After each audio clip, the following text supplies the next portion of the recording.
I'm Emmanuel and welcome to my playthrough, my continuing playthrough of Tiny Epic Galaxies with all of the expansions. We are playing with the Beyond the Black expansion, with the Satellites and Super Weapons mini expansion, and the Drones mini expansion as well.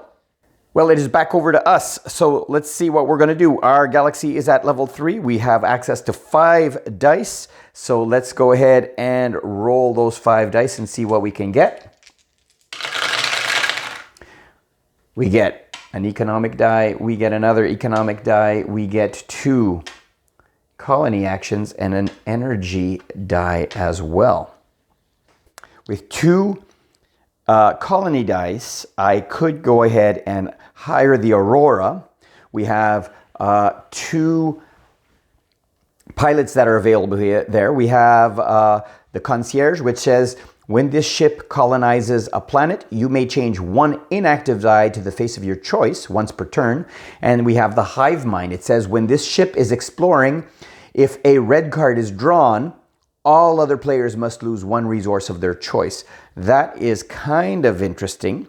We also have a pair of colony dice, which we won't be able to use because we have no resources to upgrade our colony. We also don't have any alternative colony actions, and that would get us the Nexus.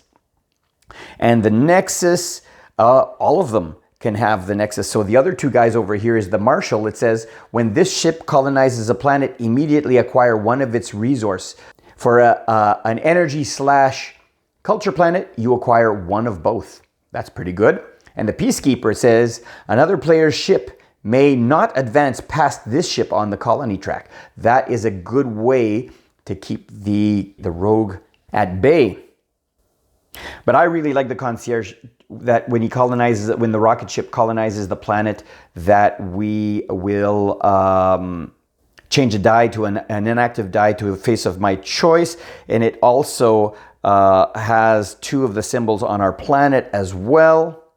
Yeah, let's go ahead and lock in the Concierge. So we're going to go lock in the Concierge with 2 colony dice. So the Concierge becomes our pilot, and the 2 colony dice is the Nexus. So the Concierge goes over here. And we will replace, let's say, we might as well replace this ship over here with this ship, since we do get an advantage that when we colonize a ship, when we colonize the planet, we get to change the face of 1 of our inactive dice. We also get 1 point for this, so we move into the lead with a slim lead of 3 points to 2 against the Rogue Galaxy. If at any time, of course, the Rogue Galaxy upgrades his galaxy all the way up to the Skull and Crossbones, we lose the game, or the game is also triggered, the end game is also triggered when somebody reaches 21 points. Let's go ahead and flip the pilots. The way this works in a solo game is the pilots shift to the left and we add a new pilot at the end. Now, I'm pretty sure we want to use the culture to go ahead and move up on the board there. What's the new pilot that came here? It says, this ship may advance +2 on diplomacy planets with a single diplomacy die, only once per turn. That is really, really good. But right now, we're not worried about diplomacy planets. So let's go ahead and lock in both of these dice, moving on this track twice. Finally, for energy, we only have 1 rocket on an energy planet. That doesn't really serve our purpose. So let's use our free reroll on this die, and we get culture. And that is a lot more useful. We have 1, 2, 3 rockets on culture, so our culture moves over here to the 3. Let's lock that one in. And that is the end of our turn. We go over to the Rogue Galaxy. They're at level 2. They get 5 dice. We roll 1 at a time. Let's see what they got. They start with a diplomacy die, which moves the super weapon ship 1 forward. We're not going to be copying that. We don't have any diplomacy planets. Let's keep going. Another diplomacy die. So when the Rogue Galaxy rolls the same symbol twice in a row, it hires the leftmost pilot card. So the leftmost pilot card is the Marshal. And the Marshal is the Nexus ship over here. So let's go ahead and replace one of his ships with the Nexus ship. It doesn't really matter which ship it is because he never uses the ability of the pilot, and they score 1 point as well.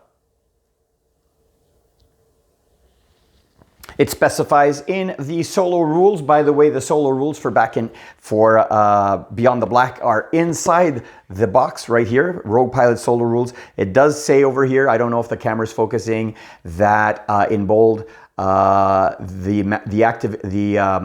second die of the matching pair is activated, but its action is not performed, so he will not be moving up on the diplomacy track right here of the weapon. Back over to us. Or I should say back over to the Rogue for their third die. They have 1, 2, 3 ships on energy, so their energy goes up to 3. Are we copying that? No, we're not. Fourth die over here is a colony action. Their colony action says the Rogue steals 2 energy. We have no energy. We don't want to do our colony action. It'll cost us 4 resources to go up to the next level. So we're not going to copy that. And the final die is another diplomacy action, which means the Rogue has destroyed the super weapon.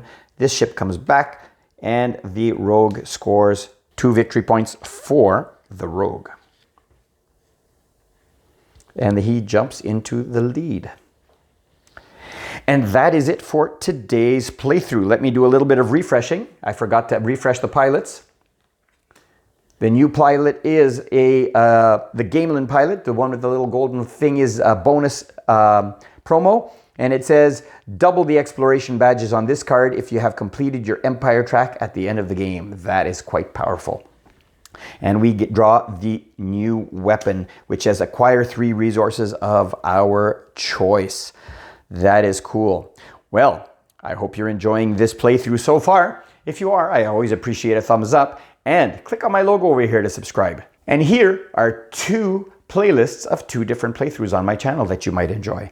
Until tomorrow, thanks for watching.